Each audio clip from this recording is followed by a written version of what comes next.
My next topic is near and dear to my heart. It's a post from Anthony Kanata, co founder and CEO of Audience Plus.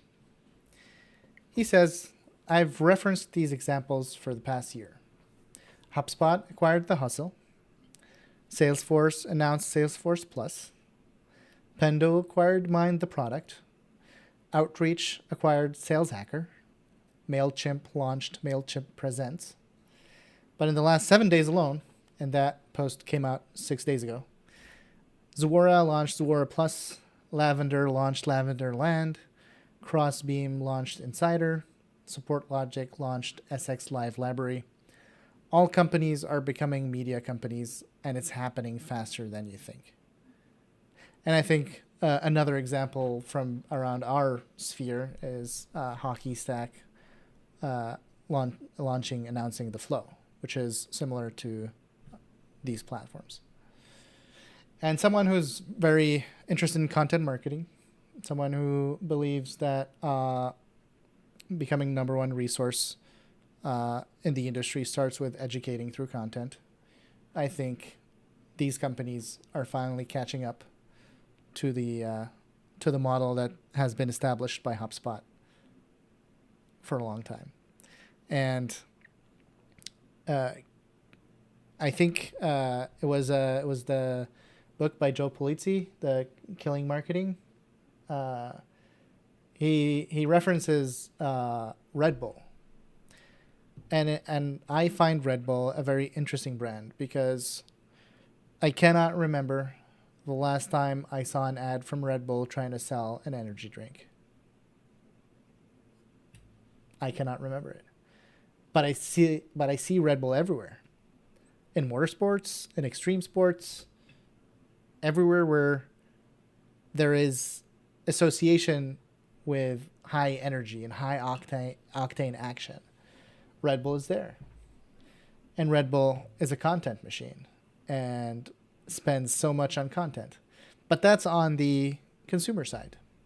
But what we're seeing here is I think a revolution in the B2B side, where companies are catching on that content, and not just any content, owning the content yourself and putting it in one place that you control, that you can track, you can funnel people into, is the right way to move forward.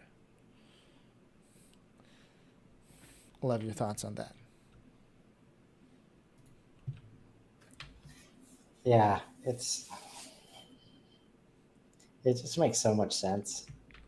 And again, this is where like the industrial reliance on trade shows is a hindrance.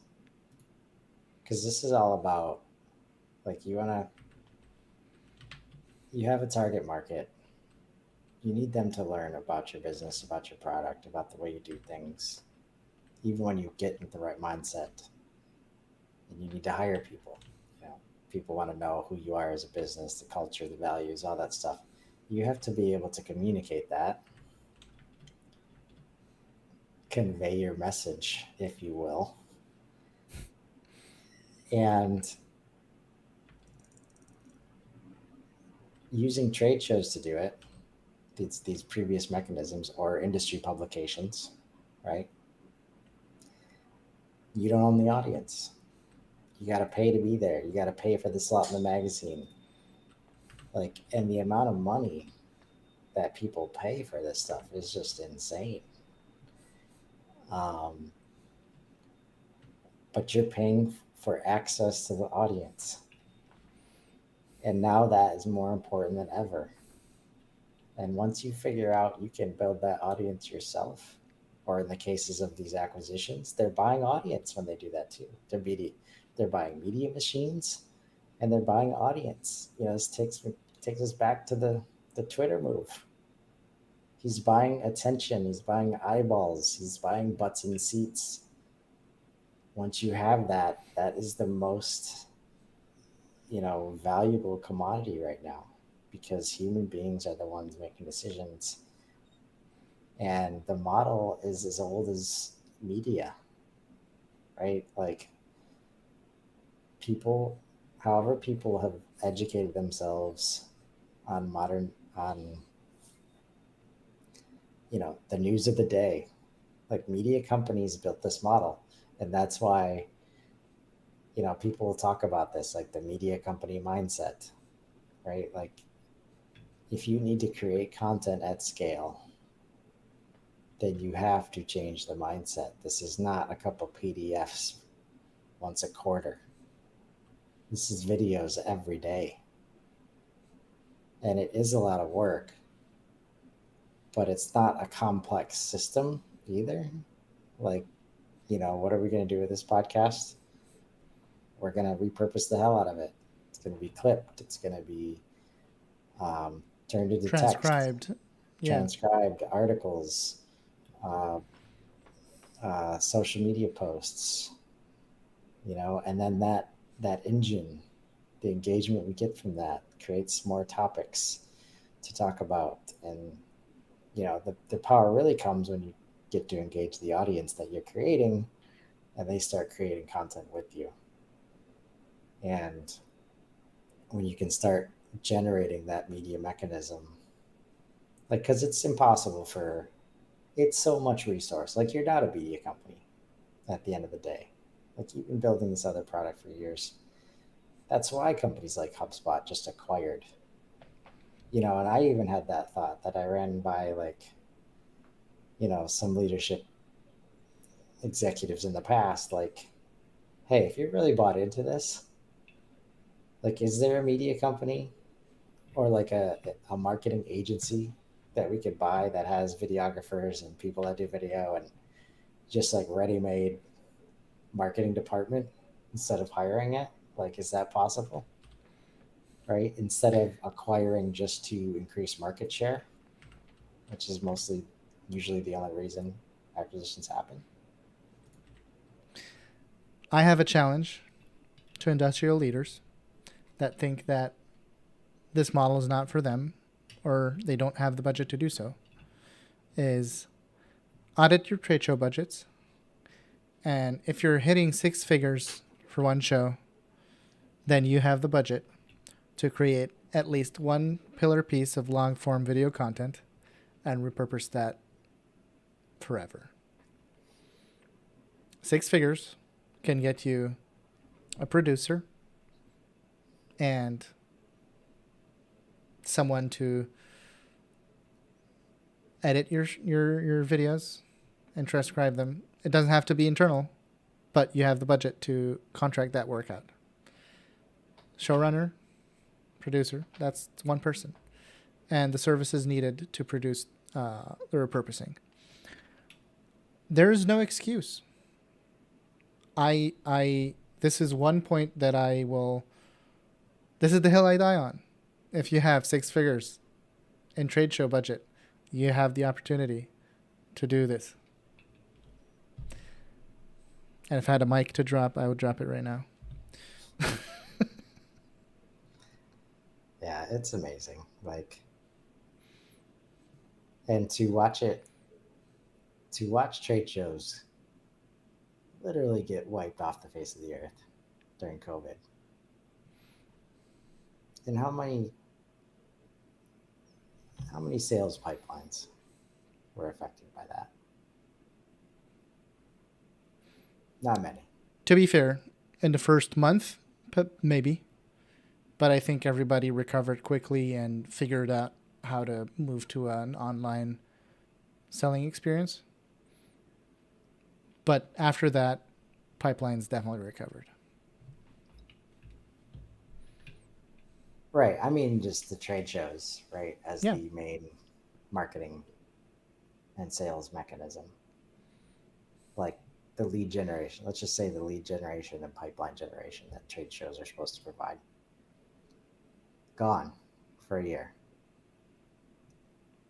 Companies I knew of grew. Sales grew in that time. And this is like hundreds of thousands of dollars being saved, but also not being used in any other way. And then mid 2021, or now it was like 2022, end of 21 into 2022. It's like, okay, trade shows are back. Let's go. Yep. Like, And even, Full force, might I add. yeah, Full force. yeah, no hesitation. And what was interesting is that where I was at, even though I had the mission of digital and I had support for that, trade shows hit the schedule and they have deadlines. And deadlines that impact people that are going to the shows, salespeople, application engineers, scientists, and you know, you can't skirt, you can't not do that stuff. So even if it doesn't cost a lot, the resources needed to support the events will guaranteed take away from the digital stuff that you're trying to do. And the impact of that is never understood. Um, and this isn't about trade shows not working.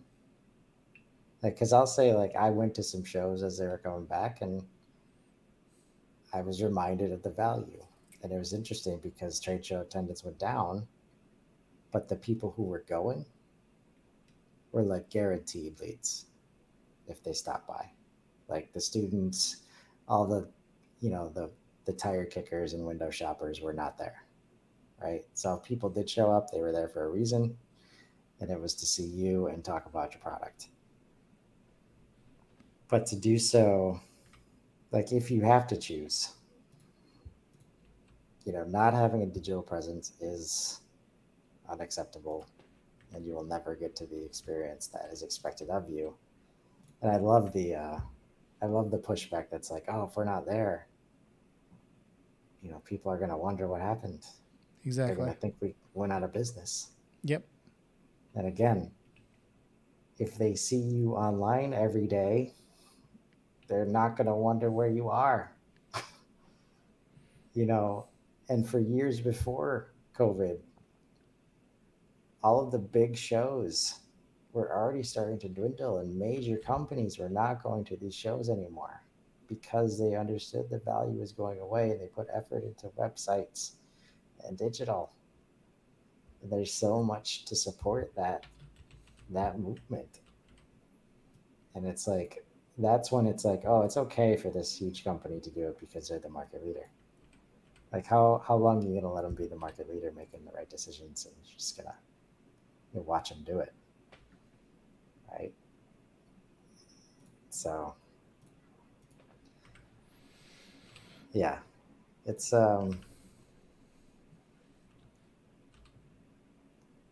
it's a tough hill to climb. It is.